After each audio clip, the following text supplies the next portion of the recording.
But not far from where the Steelers' former homes. It's at Pittsburgh's Acrisure Stadium. Tonight, it's the second of our Monday night doubleheader, as it'll be the Cleveland Browns taking on the Pittsburgh.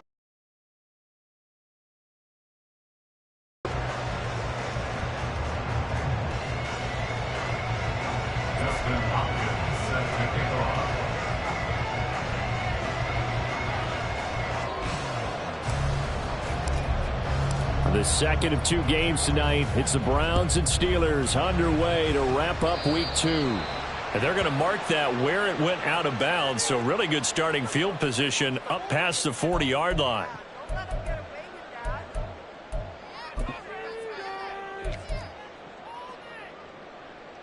Let's go.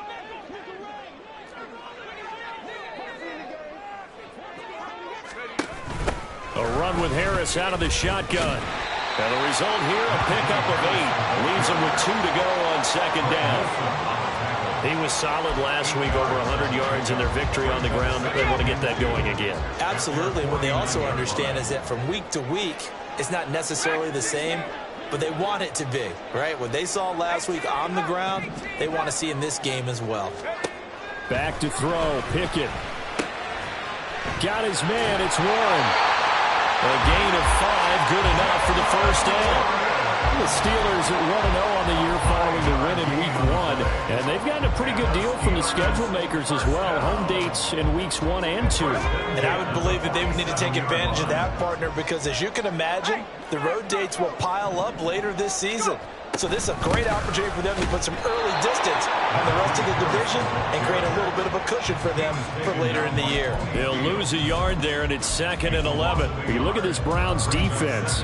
And they've played well against the pass, currently ranked 7th in the NFL. And I'm struggling a little bit trying to really categorize this crew. They're top 10 in the league against the pass, but the bottom half of the league in sacking the quarterback. That doesn't make sense.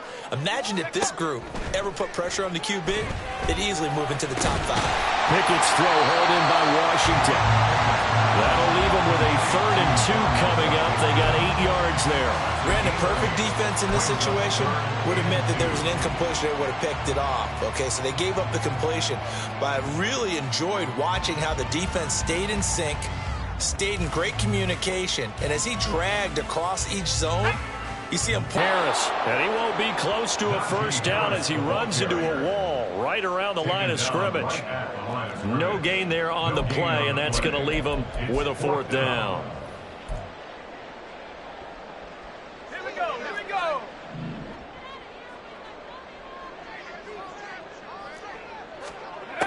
Pickett, he'll look to throw it. Work in the middle of the field, and he's got a man complete. And he is going to have the Steelers' first down. It'll wind up being a gain of 5 there on 4th and 2. First and 10 at the 34-yard line. 60 Bobcats. Looking to throw, Pickett. Flush to his right. To the right side and complete to Washington. And he is out of bounds inside the 30. Give him a gain of 5 on the completion, and that'll bring up 2nd down. But yet another completion here on this opening drive, and he's now perfect 4 of 4 to start. Pretty solid execution here. And how about how everyone's handled their nerves? Because you know what it's like to start a ball game. You're so amped up and ready to go, and sometimes the execution isn't there. They've been flawless so far. Well drilled, well prepared, and excited to start this game. And Najee going to have a Steelers first down as he'll get this down inside the 20. Now Pickett changing the play. Moving from his tight end spot there. Do you think that perhaps the play call was for him? A false start backs him up 5. 1st and 15.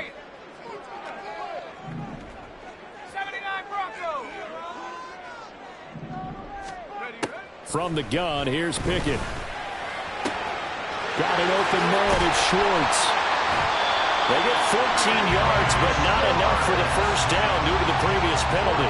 And the pocket's been protected pretty good here so far on the opening drive. We always talk about confidence in runners and catchers and quarterbacks. How about the protection detail? They're not allowing anyone near the guy throwing the football. Ball resting on the 10-yard line. It's 2nd and 1. Harris running straight ahead. And now they're inside the 10 as he's brought down at the 9.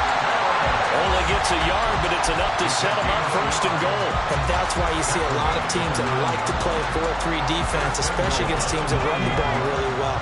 Because you count on your defensive front, the tackles and the ends, to eat up the blocking in the offensive line and keep that guy in the middle clean so he can roam to the football and make a tackle. In this case, he introduced himself and said, "Hello, my name is Mike." Now Pickett. Escaping the pressure right. On the crossing route, complete. That's Schwartz. And from the 9, they get this to the 5-yard line. They kept the receiver in the short field, but that let his quarterback get the ball quickly to him before either guy in double coverage could react. Now a give. Running left is Harris. And he'll get this one back to the 5-yard line, but no further than that. Defensively, I think they can smell a stop. Ball right around the 5 here, brings up 3rd. And I think what they've done is they put doubt in the minds of the offensive guys. What do we do? Because now you don't have a go-to play. Either side they pick, throwing it, running it, it won't be easy.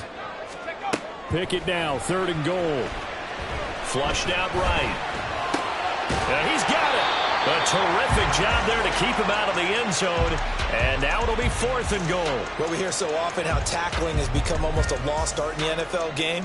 But it's so important to tackle well on these receivers, especially in a play like this one. 3rd down, they gave him the underneath stuff. You got to go up and make the tackle right away. The offense is staying out there. Here we go on 4th and goal from the 1. 19 tight, 19 tight.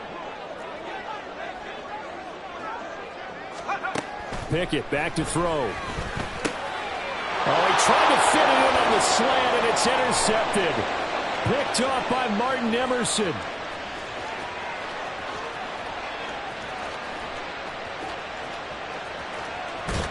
And he's going to get this all the way down to the 2 before he's wrestled out.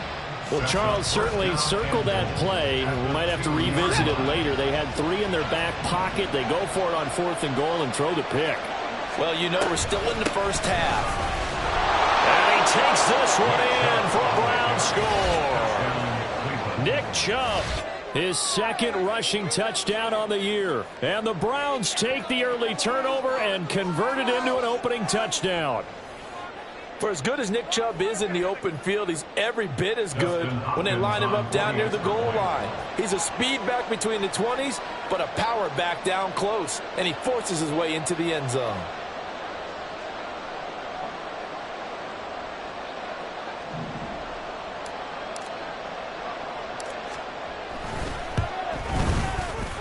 Hopkins with the extra point, and that makes the score 7-0. Steelers 0.